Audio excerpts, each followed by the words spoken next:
What's going on, y'all? Today in front of me I have some pork Tenderloin Katsu. I've only had this once in my life. It was only a few months ago and it completely blew my mind. It was so tender, juicy, and delicious.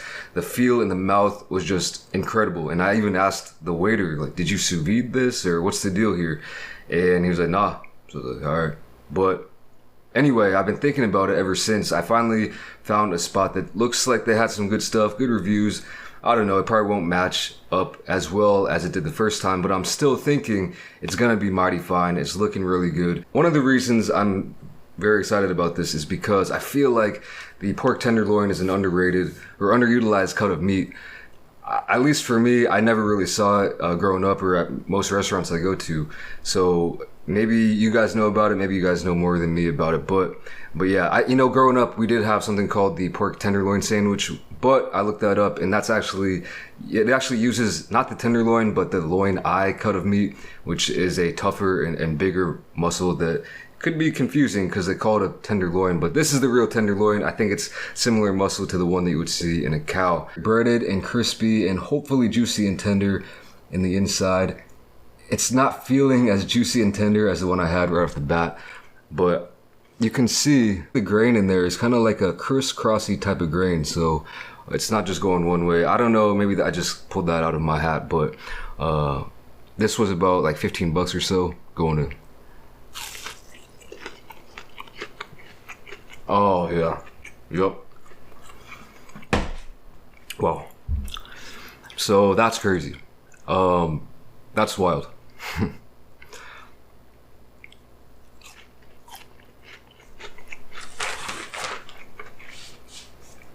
That's mighty fun. Wow. And that being said, it's not even as good as the one I had the first time. It's not just like a nostalgia thing. Like, that place was a lot juicier and even more tender. That being said, minimal bites. You can get through this in, I don't know, let's see. Pretty decent sized piece here. I'll go for this piece.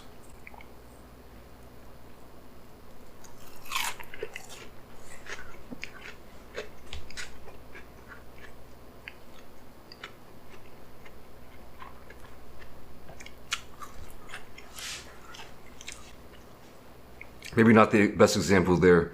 That was a big piece. You had to just kind of move it around the mouth. But if you take a reasonable bite,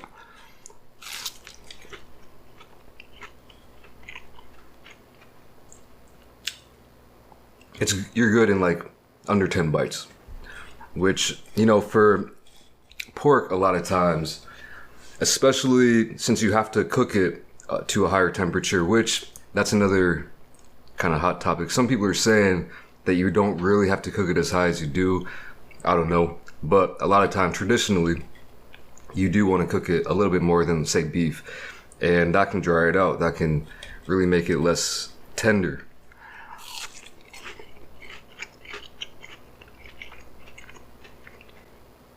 This right here though, it's the well, I don't know, yeah, and the crispiness.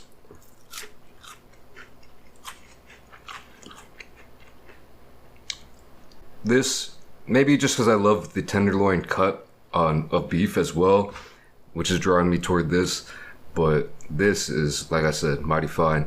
And you should definitely seek it out if you haven't had it, if you don't know much about it. I'm pretty sure they sell, obviously they must sell it in different form factors, not just this fried form, but this is really, I'm really liking this. So you might be thinking, where's the sauce, man? I do have a couple sauces. I got some mustard over here and some wasabi back here, which I'm going to be trying. Before I do that though, let me just see if I can cut one of these with this wooden fork. It's pretty wide, so we'll see how well it cuts. I mean, I don't know if that's impressive really, but this one, yeah, it's not that juicy, so a little bit disappointing on that. I'm gonna try to dip it into this sauce right here, which I believe is some kind of like sesame oil based, some kind of something. I'm not really sure, they didn't say. Yep. This right here with just any kind of sauce will just take it to the next level. This is amazing. This is kind of a nutty.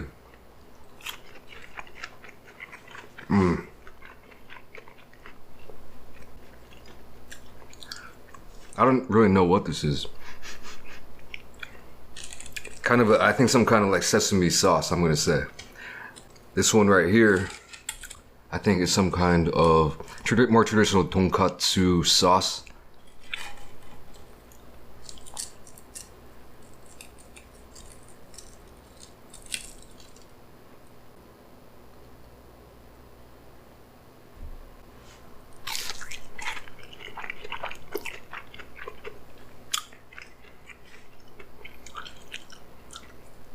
Which, if you've never had it, it's kind of like a sweet, I don't really know what's in it, but it's a little bit sweet. It's maybe kind of like a Japanese style Worcestershire, if you will. Maybe that's a bad take. I don't know.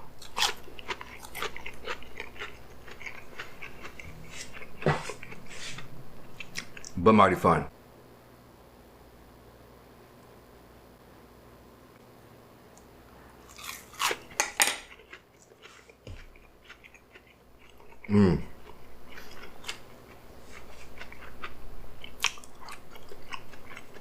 Wow.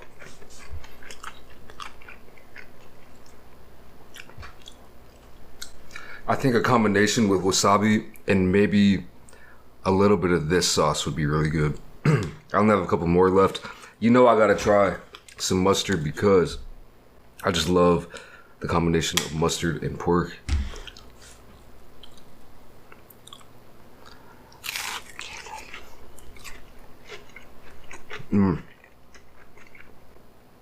Yep.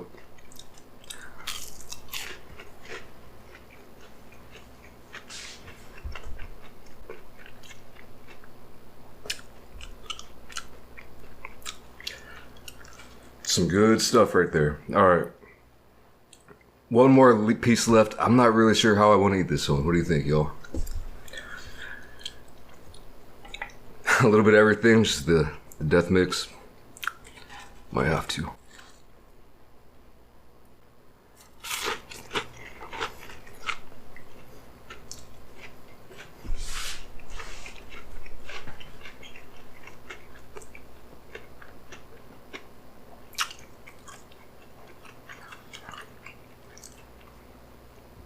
Well, yeah, yeah.